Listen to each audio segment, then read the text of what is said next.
You're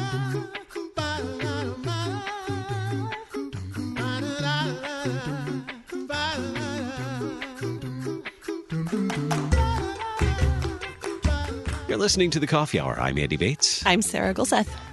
Thanks to Concordia University, Wisconsin for supporting The Coffee Hour. Find out more about Concordia University, Wisconsin at cuw.edu. Live uncommon. Are you ready to go to camp? Yes, absolutely. Me too, but not just any camp. It is time soon for confirmation camp, so time to be thinking about it, preparing for that. And our friends from Higher Things and Camp Iodesica are joining us this morning to talk about confirmation camp. Crysten Sanchez, events executive for Higher Things, joining us this morning. Crysten, welcome back to the Coffee Hour. Hey, good morning, guys. And Daniel Sanchez, camp director at Camp Iodesica in Solon, Iowa. Daniel, welcome back to the Coffee Hour. Good morning. Great to be with you. And it's just, I guess, ironic that you guys happen to have the same last name.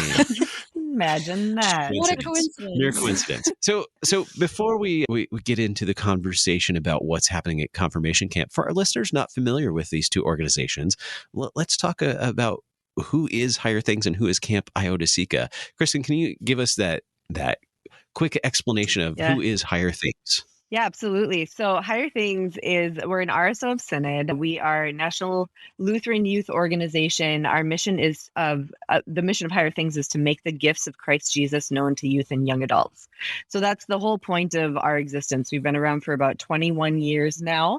It's been a ride from the early days of just a single conference to putting out a quarterly Lutheran youth magazine to now we are working toward being Higher Things 365. So we want to get the gospel of Jesus Christ into youth and young adult ears through events throughout the year, including conferences and retreats and this confirmation camp.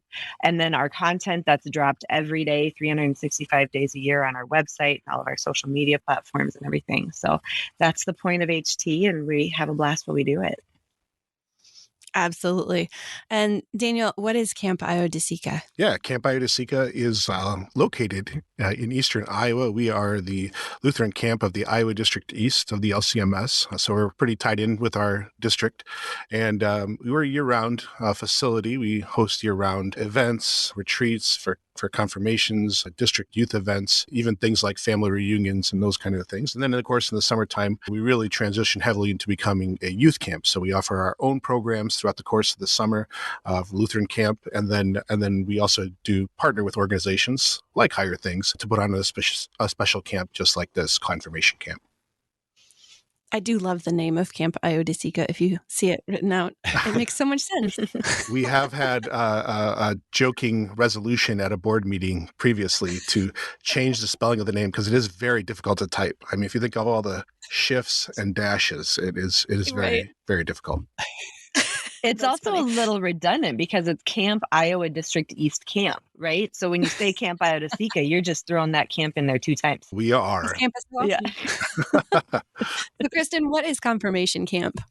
So confirmation camp is like Daniel said, a partnership between the two organizations. We realized this is going to be our 5th annual. And we realized that there's just a place within the life of the church, within the life of the church year for the middle school kids who are getting ready to come back to confirmation program to sort of dust off and have a little bit of a boot camp with their catechism. So boot camp. That sounds really fun, actually. No, it's not like that at all. Oh, it's like very physical catechesis, man. That sounds awesome. I'd do it. Daniel, that's wait, the new tagline, physical catechesis. Oh, there you go. Okay. No, Crysten, you mentioned middle school kids. Who can go to confirmation camp? That is, so Daniel is really good at answering all these really specific questions about it, but I believe it's 5th through 8th grade or around that age range. Yeah. It's anybody in grades currently. It's designed for campers in grades 5 through 8, or anyone old enough to qualify in those age ranges. So maybe you're just a little younger and you've started the catechesis process, but it's going into those grades. So if you're going into 5th grade, going into 8th grade, chaperones can also come to the event. That's an optional thing. So a group can come together as like a youth group, a confirmation group of kids with their chaperone or pastor. But then we also provide like regular camp where they get housed with our counselors, and our counselors will have their own cabin groups to look after. So that's who can come. All right. So a confirmation camp at an outdoor camp, I'm imagining like reciting memory verses while doing high ropes courses. But what actually what actually happens during the day at one of these confirmation camps? Well, yeah, several different things. I mean, we start the day out with worship. That's how we start every day, all of our camp programs. First thing we do is we have morning prayer. In the case of what we do at Higher Things Confirmation Camp is we have matins. But then as the day goes on, they, get to do all the different things that we have at camp. There's a ton of fun to be had, of course, with all the activities that we have. Camp Idasica, we have a lot of your standard camp activities from things like archery, canoeing, and hiking around the beautiful grounds that we have and things like that. But then, we have lots of different other advanced activities from our challenge course, climbing wall and zip line, horseback riding, and so forth. So there's plenty of things to do throughout the course of the day while they're there. And then they have several worship time. We actually have 4 per day, and we tend to do matins, vespers after lunch, evening prayer, and then compline at campfire. And then, of course, we have Bible study each day, but we call them Bible studies, but I suppose in a way they're catechism studies where we pair up a couple chief parts. For this year worship, we have Pastor Granis. He's coming over from Michigan to lead our worship times, and then our presentations are going to be led by Pastor Sam Belts. He's here in Eastern Iowa at St. John Lutheran Church in Oskaloosa, and he's going to be leading our study this year for the second year in a row. So paint a picture for us of the setting for these places where we're going to be studying the catechism. Now, Sarah suggested on the high ropes. Now, that brings a whole new meaning to the name Higher Things. Oh, yeah. Zip lining, yes.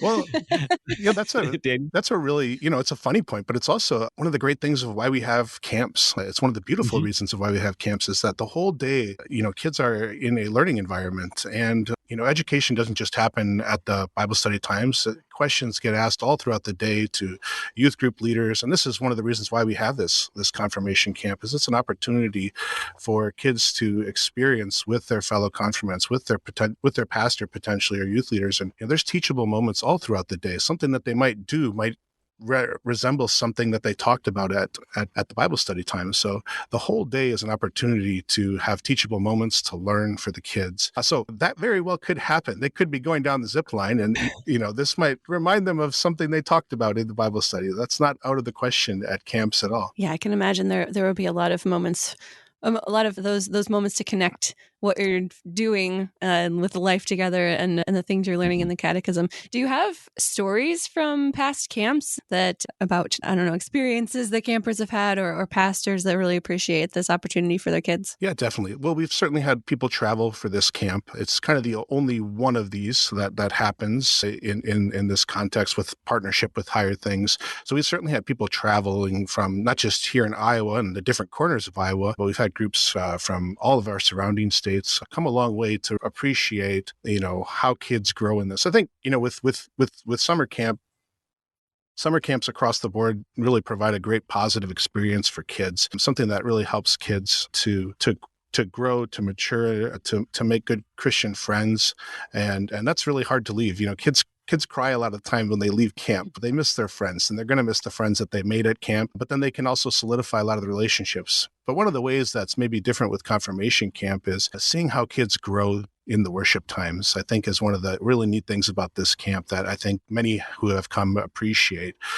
They might do matins and vespers, evening prayer, compline that first day, and they're like, okay, I'm learning this. This is new to me. And to see how, by the end of the second day, especially the third day of the camp, it's a 4-day camp, you just see how much the kids have grown, how much they know how to participate, how much louder they sing. It's really, really inspiring to get to see that kind of growth in the youth. Well, that's something that's really exciting about this program that we see throughout the rest of Higher Things programming as well, that, a lot of people know Higher Things for their conferences, and we love those. Those are amazing. It's so cool to gather with 1,500 other Lutheran youth singing hymns, and it's incredible. But for the confirmation camp, and then we offer regional retreats throughout the rest of the year as well. It's a way for youth to recognize that these people that God has placed in their lives are people who can walk with them and help them through whatever it is that they're going through in a different way than when you're stuck in the middle of, 1,000 people. And when you've got the possibility, and I mean, imagine a confirmation camp, you end that day comping around the campfire, and there's just something magical that happens around a campfire. To be able to sit and have conversations and talk with someone and feel like you can approach them and maybe open up in ways that you can't before. And it wasn't at a confirmation camp, but we had a retreat that happened a few years ago in the Northeast, so out in the Massachusetts area. And the pastor it was his first experience teaching at a Higher Things event. And he said that it was a retreat on life issues, right? So they tackled the tough stuff of abortion and things like that. And there was a youth who had struggled with and had some things in her past that she did not know how to handle, and the church had never really spoken to. And he was able to have a conversation with her because it was a more intimate setting, because she had access to him in a different way than those large places. And he was a trusted person in the church to be able to take that conversation and direct her straight back to her pastor, her altar, the place where she's given the gifts the other 51 weeks out of the year. And it was a really beautiful thing. Wow. That is. So how can we learn more about Confirmation Camp? How can we get registered? What do we need to know to get ready for Confirmation Camp this year? Daniel? Yeah, well, both camp's website and at Higher Things' website, there is registration information. At the camp website, under the Retreats and Events page, there's a link there, landing page at our own website for the camp. And register a couple ways. You can mail in registrations. You can do online registration, both as an individual. And then, like I said, you can also register in a group context as well. So there's lots of different ways. There's a packet to download. If you're interested in getting a group together, you can download that packet and share it with parents and things like that. What do we need to prepare for camp? Like, what do we need to, typical things we would need to prepare for camp? I assume like bedding and stuff like that, and clothes for a week of living outdoors, right? Yeah, definitely. What to bring should be included in that packet. So it's not living quite outdoors. So there is, I'm happy and pleased to report that campers will probably experiencing air conditioning. It's not so primitive. Camping is not so primitive. But, much of the day, from a lot of the worship times and the teaching times, so a lot of those will definitely be outside. That's one of the great things about camp, is that we do get to go outside and not experience air conditioning for a change as well. What are the dates for Confirmation Camp this year? Yeah, August 2nd through the 5th, there at Camp Iodicea. So right before many students head back to school for the year, kind of wind down the summer. That's a great way to do it. Well, thank you so much to both of you for sharing this wonderful camp opportunity. Is registration open now? Is that right? Yes. Mm-hmm. Awesome. Daniel Sanchez, Camp Director, Camp Iodicea in Solon, Iowa. Daniel, thanks so much for joining us this morning. My pleasure. And Crysten Sanchez, Events Executive for Higher Things. Thanks so much for sharing with us about Confirmation Camp today. Thanks for having me. You're listening to The Coffee Hour. I'm Andy Bates. I'm Sarah Gulseth.